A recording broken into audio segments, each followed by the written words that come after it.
Hello అండి అందరికీ welcome back to కొత్త రుచులు. మీరు ఎప్పుడైనా అటుకుల హల్వా తిన్నారా? కమ్మగా చాలా చాలా రుచిగా ఉంటుంది. అన్నీ ఇంట్లో ఉన్న వాటితోటే చిటికలో తయారు చేసుకోవచ్చు. పండుగల టైంలో ఇన్స్టెంట్గా ఏదైనా స్వీట్ తయారు చేయాలనుకుంటే కమ్మని ఈ అటుకుల హల్వా ట్రై చేయండి. సాఫ్ట్గా భలే రుచిగా ఉంటుంది. నోట్లో పెట్టుకుంటే చాలండి, వెన్నెలా కరిగిపోతుంది. వీడియో అంతా చూసిన తర్వాత అటుకుల హల్వాని మీరు కూడా ఇలా ఒకసారి ట్రై చేసి మీకు ఎలా అనిపించిందో కూడా నాకు కామెంట్ చేయండి. ఇప్పుడు ఈ హల్వా ఎలా తయారు చేసుకోవాలి, ఆ ప్రాసెస్ ఏంటో చూద్దాం రండి.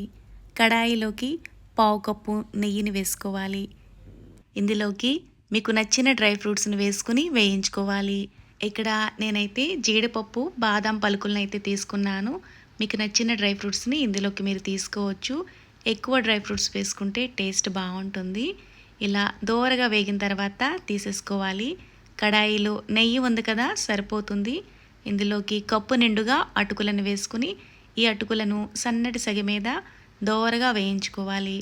ఇలా అటుకులను వేయించుకునేటప్పుడు ఇక్కడ నెయ్యి క్వాంటిటీ చూసారు కదా, ఇలా ముద్ద ముద్దగా ఉంది, పొడి పొడిగా లేకుండా ఉంది కదా. మీకు పొడిగా అనిపిస్తే 1-2 టేబుల్ స్పూన్ల వరకు నెయ్యిని వేసుకోవచ్చు. అటుకుల హల్వా కాదండి, ఏ హల్వా తయారు చేసుకున్నా నెయ్యి కొంచెం ఎక్కువ క్వాంటిటీలోనే పడుతుంది.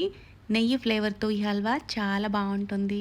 ఇలా లేత బంగారు రంగు వచ్చే వరకు వేయించుకున్న తర్వాత ఏ కప్పుతో అయితే అటుకులను తీసుకున్నామో అదే కప్పుతో 2.5 కప్పుల వరకు నీళ్లు వేసుకోవాలి.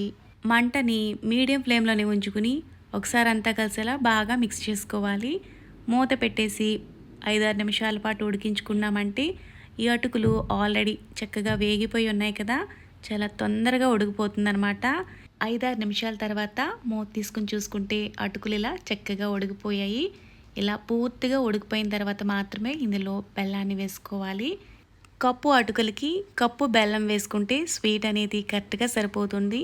స్వీట్ ఎక్కువ తినే వాళ్ళైతే ఎక్స్ట్రా 1-2 టేబుల్ స్పూన్ల వరకు బెల్లాన్ని వేసుకోవచ్చు. ఇక్కడ బెల్లం వేసాను కదా, మీరు కావాలనుకుంటే పంచదారను కూడా వేసుకోవచ్చు. ఈ హల్వాలోకి కొంచెం అంతా ఫుడ్ కలర్ వేస్తున్నాను. ఇది పూర్తిగా ఆప్షనల్ అండి. ఈ ఫుడ్ కలర్ వల్ల ఎక్స్ట్రా టేస్ట్ ఏమీ రాదు. వీడియోలో కలర్ఫుల్గా కనిపించడం కోసం మాత్రమే ఇలా కొంచెం ఫుడ్ కలర్ వేస్తున్నాను. ఇదంతా కలిసేటట్టుగా బాగా మిక్స్ చేసుకుంటూ ఉడికించుకుంటే ఈ బెల్లం ఇలా చక్కగా కరిగిపోయి ఇలా దగ్గరగా అయిపోతుంది. ఇందులో కొద్దిగా యాలకుల పొడి వేసుకుంటే ఫ్లేవర్ బాగుంటుంది. మంటని మీడియం ఫ్లేమ్లోనే ఉంచుకుని హల్వా నుంచి నెయ్యి ఇలా కాస్త సెపరేట్ అయ్యే వరకు ఉడికించుకోవాలి. ఇలా 2-3 నిమిషాల టైం పట్టిందండి.